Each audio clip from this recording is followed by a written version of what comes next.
நேபாள வெள்ளத்தில் சிக்கிய தமிழர்களை மீட்பது குறித்து முதலமைச்சர் விஜய் அவசர ஆலோசனை. அடுத்த கட்ட நடவடிக்கை குறித்து சென்னை தலைமை செயலகத்தில் அமைச்சர்கள் அதிகாரிகளுடன் கலந்துரையாடினார்.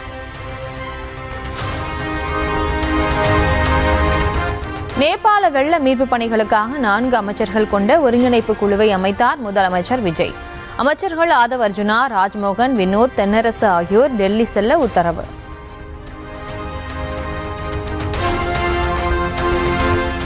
தமிழக அரசின் சார்பில் நேபாளத்திற்கு அதிகாரிகள் குழுவை அனுப்ப உத்தரவிட்டார் முதலமைச்சர் விஜய். டெல்லி தமிழ்நாடு இல்ல முதன்மை ஆணையர் ஆசிஷ்குமார் தலைமையிலான குழு காத்மண்ட் செல்கிறது. நேபாளம் மற்றும் சீனாவில் வெள்ளத்தில் சிக்கிய 1500 பேரை காணவில்லை என்று தகவல். காணாமல் போனவர்களில் 700 பேர் வெளிநாடுகளை சேர்ந்தவர்கள் என்று அதிகாரிகள் தகவல். நேபாளத்தில் ஏற்பட்ட வெள்ளத்தால் சுமார் 590 பேர் மாயம் என நேபாள சுற்றுலா வாரியம் அறிவிப்பு. காணாமல் போனவர்களில் 177 பேர் இந்தியர்கள் என்றும் அதிகாரப்பூர்வமாக அறிவிப்பு. பேரழிவை உருவாக்கிய வெள்ளத்தில் சிக்கி நேபாளத்தை சேர்ந்த 114 பேர் மாயமானதாக அறிவிப்பு. காணாமல் போனவர்களை தேடும் பணிகள் தீவிரமாக நடைபெறுகிறது.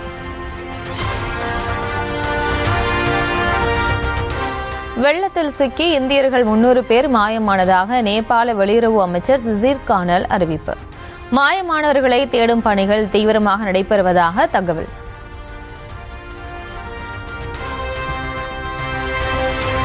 நேபாளத்தில் ஏற்பட்ட வெள்ளத்தில் சுற்றுலா பயணிகளின் 18 பேருந்துகள் அடித்து செல்லப்பட்டதாக தகவல். கைலாய யாத்திரை செல்ல சீன எல்லை சாவடியில் காத்திருந்த போது வெள்ளத்தில் சிக்கியதாக தகவல்.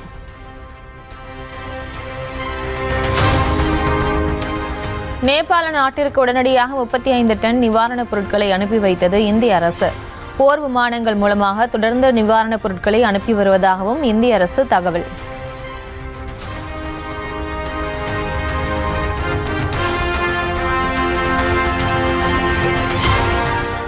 நேபாள நாட்டில் வெள்ள மீட்பு பணிகளுக்காக 20க்கும் மேற்பட்ட ஹெலிகாப்டர்களை அனுப்பியது இந்திய அரசு. சாலை வழியாக மீட்பு பணிகள் மேற்கொள்ள முடியாததால் வான்வழி மீட்பு பணிக்கு நடவடிக்கை.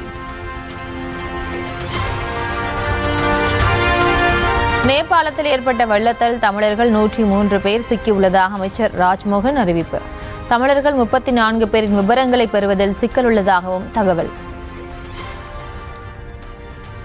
மோசமான காலநிலையின் காரணமாக அங்கங்க இருந்து கிடைக்கக்கூடிய தகவல்கள், நான் குறிப்பாக நம்முடைய தமிழர்கள் எத்தனை பேர் எங்க இருக்காங்கிறது ஒவ்வொரு மணி நேரமும் நாங்க தீவிரமா கண்காணிச்சுட்டே வரோம். அந்த நம்பர் மாறிக்கிட்டே இருக்கு. 2 பேரா, 3 பேரா, 5 பேரா, இன்னும் அந்த நம்பர் சேருவதற்கான வாய்ப்பும் இருக்கு. இப்படிப்பட்ட சூழ்நிலையில மீதமுள்ள 34 பேர்களை பற்றி விவரங்களை பெறுவதில் ஒரு தாமதம் ஏற்பட்டிருக்கு. இருந்தாலும் அதை க்ளோஸ் மானிட்டர்ஸ்ல நாங்க ஃபாலோ பண்ணிட்டு இருக்கிறோம்.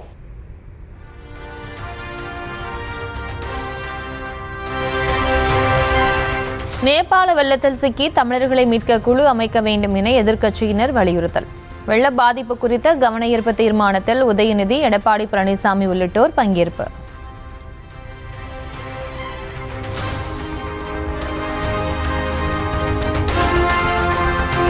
சட்டசபையில் அமைச்சர் ராஜ்மோகன் பேசிய போது எதிர்க்கட்சிகள் குறுக்கிட்டதால் பெரும் அமளி.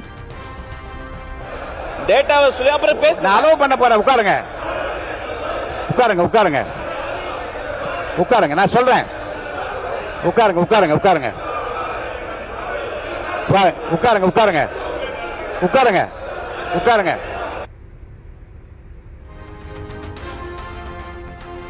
நேபாள வெள்ள பிரச்சினை குறித்து எதிர்க்கட்சிகள் கவன ஈர்ப்பு தீர்மானத்திற்கு பின்னர் அமைச்சர் பதிலளிக்க வலியுறுத்தல். திமுக ஆட்சியில் காலனி என்ற பெயரை நீக்கியதால் காலனிகள் ஒளிந்துவிட்டதா என அமைச்சர் ஆதவ் அர்ஜுனா கேள்வி. சாதிங்கிற பேரை எடுத்துட்டா உங்களுக்கு இந்த அரசு மாறிடுமா? பெயரளவுக்கு வச்சிருக்காங்க. அப்ப காலனின்னு பேரை மாத்தினீங்க, உங்களுடைய உள்நோக்கம் என்ன? காலனிங்கிற ஒரு வார்த்தை சொல்லக்கூடாது, தலித் மக்களுக்கு அவமதிப்பா இருக்குங்கிறது உங்களுடைய உள்நோக்கத்தை நாங்க எந்த விதமான இன்னொரு அர்த்தத்தை கற்பிக்கல.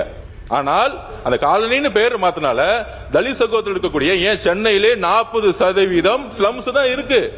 சென்னையில இருக்கு. நான் கூட்டிட்டு போவேன். நார்த் மெட்ராஸ் ஃபுல்லா 60%. நான் பேசி முடிக்கல. மாண்புமிகு உறுப்பினர் மாண்புமிகு உறுப்பினர் என்ன பேச அலோ பண்ணணும். எல்லாரும் பேசினாலே எந்திரிச்சு நின்னோம்னா அப்புறம் நம்மளும் எந்திரிச்சு நிக்க வேண்டியது. அவங்க பேச அமைச்சர் பேச்சுக்கு திமுக உறுப்பினர்கள் தெரிவித்த எதிர்ப்பால் சட்டப்பேரவையில் கடும் அமளி.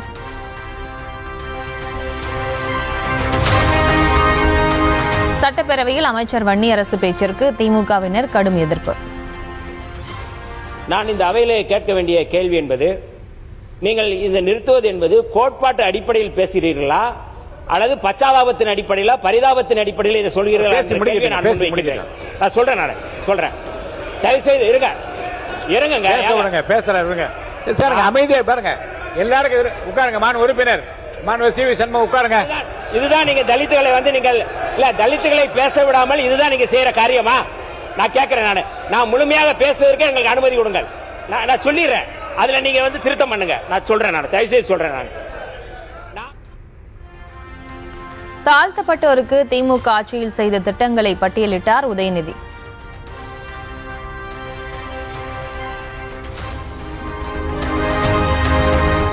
தமிழக சட்டசபையில் எப்போதுமே சண்டையிட்டால் எப்படி என்று பிரேமலதா கேள்வி. நைட் அண்ட் டே உட்கார்ந்து ப்ரிப்பேர் பண்ணி வர்றாங்க. ஆனா இங்க வாய்ப்பே கிடைக்க மாட்டேங்கிறது. எப்ப பாரு சண்டை சண்டை சண்டை அப்படின்னா மக்களுக்கு இதனால என்ன பலன்? ஆட்சிக்கு வந்துள்ள தாவைக்க மக்களுக்கு நன்மை செய்யும் பணிகளில் ஈடுபட வேண்டும் என்றும் வலியுறுத்தல். மானிய கோரிக்கையின் போது அமைச்சர்கள் முதலில் அறிவிப்புகளை வெளியிட வேண்டும் என சபாநாயகர் ஜெயசிறி பிரபாகர் வலியுறுத்தல். இப்படிப்பட்ட நிகழ்வுகள் முன்பு நடந்திருக்கிறது. அமைச்சர் சொல்லட்டும், நீங்க பதில் சொல்லுங்க. நீங்க கேள்வி கேளுங்க, பதில் சொல்லுங்க, விளக்கம் அளிப்பார்கள். அறிவிப்புகளுக்கு ஏற்ப பதிலுரையை குறைத்துக் கொள்ளலாம் என்றும் யோசனை. சென்னை அடுத்த குரோம்பேட்டையிலிருந்து நேபாளம் சென்ற 49 பேரும் மாயம் என தகவல். தமிழர்கள் மொத்தம் 85 பேர் வெள்ளத்தில் சிக்கியதாகவும் தகவல். நேபாளத்திலிருந்து வரும் வெள்ளத்தால் பீகார் மாநிலத்தில் பல இடங்களிலும் பாதிப்பு. வெள்ளத்தில் பாதிக்கப்பட்ட இடங்களை ஹெலிகாப்டர் மூலம் ஆய்வு மேற்கொண்டார் முதலமைச்சர் சாம்ராஜ் சௌத்ரி.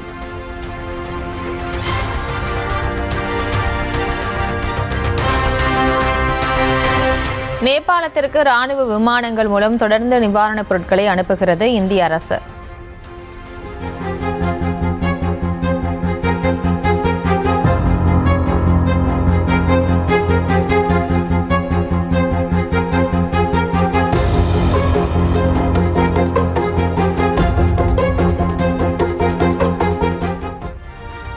காசியாபாத் விமானப்படை தளத்திலிருந்து 37.5 டன் பொருட்களுடன் புறப்பட்டது மற்றொரு விமானம்.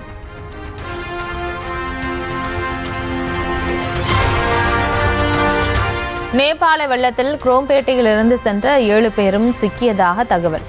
கைலாய யாத்திரை முடிந்து சீன எல்லையில் காத்திருந்த போது வெள்ளத்தில் சிக்கினர்.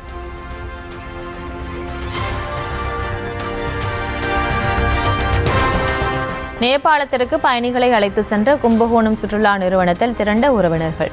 வெள்ளத்தில் சிக்கி மாயமானவர்களின் நிலை அறிய ஏராளமானவர்கள் வருவதால் போலீஸ் பாதுகாப்பு.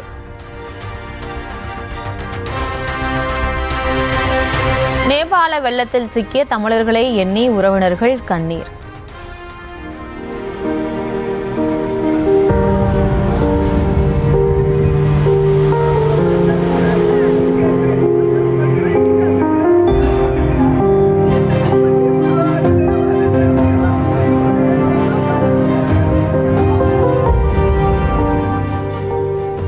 ஆன்மீக சுற்றுலா சென்றவர்களை பத்திரமாக மீட்டு வர வேண்டும் என தமிழக அரசுக்கு கோரிக்கை.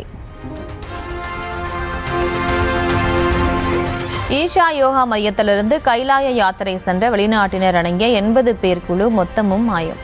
ஆன்மீக பயணம் மேற்கொண்டவர்களை தொடர்பு கொள்ள முடியவில்லை என்று ஈஷா மைய நிறுவனர் ஜக்கி வாசுதேவ் கண்ணீர்.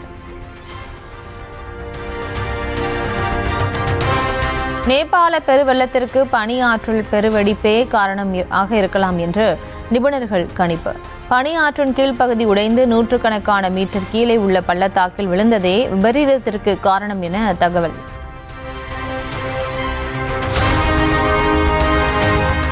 நவீன கண் அறுவை சிகிச்சை முறையை தொடங்கி வைத்தார் முதலமைச்சர் விஜய். சென்னை ஆழ்வார்பேட்டை டிடிகே சாலையில் உள்ள அகர்வால் கண் மருத்துவமனையில் தொடக்கம்.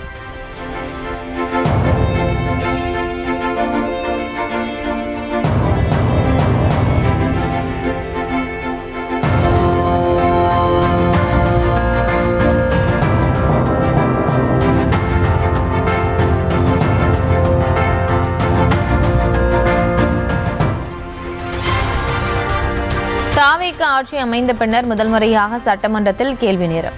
சட்டமன்ற உறுப்பினர்களின் கேள்விகளுக்கு அமைச்சர்கள் பதில். சமூக நீதித்துறை சார்பில் 67 புதிய அறிவிப்புகளை வெளியிட்டார் அமைச்சர் வன்னியரசு. தமிழகத்தில் 100 சமுதாய நலக்கூடங்கள் கட்டப்படும் என்றும் அறிவிப்பு.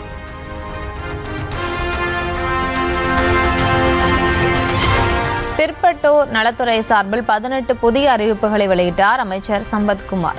மிகவும் பிற்படுத்தப்பட்டோர் நல வாரியம் அமைக்கப்படும் என்றும் அறிவிப்பு.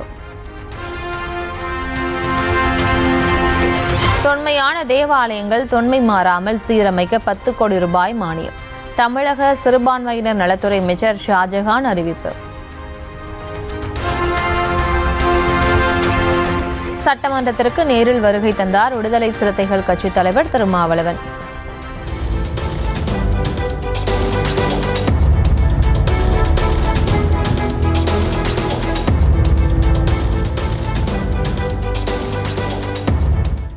விடுதலை சிறுத்தைகள் கட்சி அமைச்சர் முதல் முறையாக மானிய கோரிக்கை தாக்கல் செய்யும் வரலாற்று நிகழ்வை நேரில் பார்வையிட வருகை.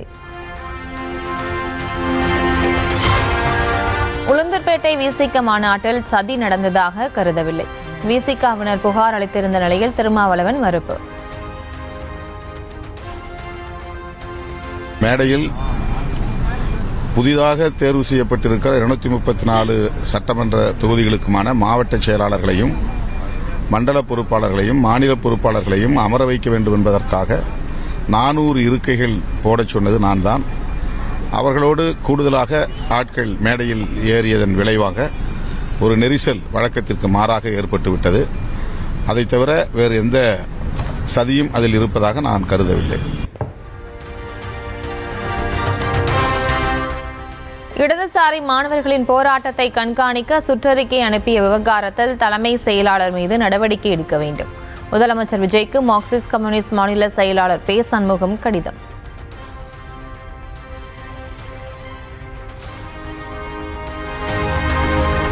சென்னை அடுத்த கும்மிடிப்பூண்டியில் 2 ATM எந்திரங்களை உடைத்து பணம் கொள்ளை. பணத்தை கொள்ளையடித்து சென்றவர்களை தேடும் பணியில் ஈடுபடுகிறது காவல்துறை.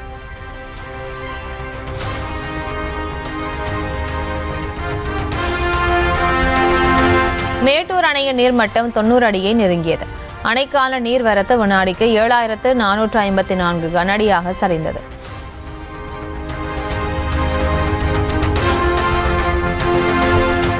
ஒகேனக்கல் காவிரி ஆற்றில் நீர்வரத்து குறைந்தது. நேற்று வினாடிக்கு 10,000 கனஅடியாக இருந்த நிலையில் இன்று 6500 கனஅடியாக குறைந்தது. உத்தரப்பிரதேச மாநிலம் கான்பூரில் தனியார் பயிற்சி விமானம் விழுந்து நொறுங்கியது. விபத்தில் சிக்கி விமானியும் துணை விமானியும் உயிரிழப்பு.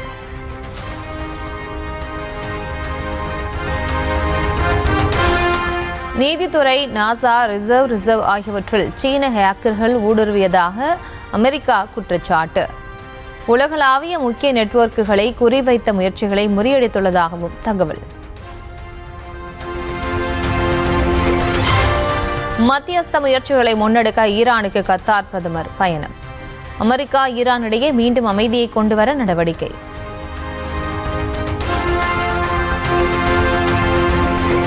தமிழ்நாட்டில் பல்வேறு கோவில்களில் விமரிசையாக நடைபெற்ற குடமுழுக்கு விழா. கோவில் கோபுர கலசங்களில் புனித நீர் ஊற்றி சிறப்பு பூஜைகள்.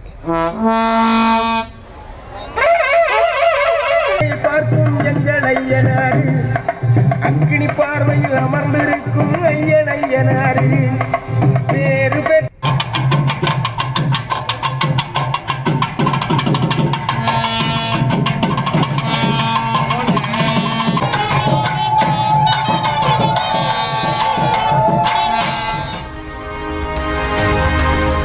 ஆவணி அவிட்டத்தை முன்னிட்டு தமிழகத்தில் பல இடங்களில் சிறப்பு வழிபாடுகள். ஏராளமானவர்கள் புனித நீராடி சிறப்பு வழிபாடுகள் பங்கேற்பு.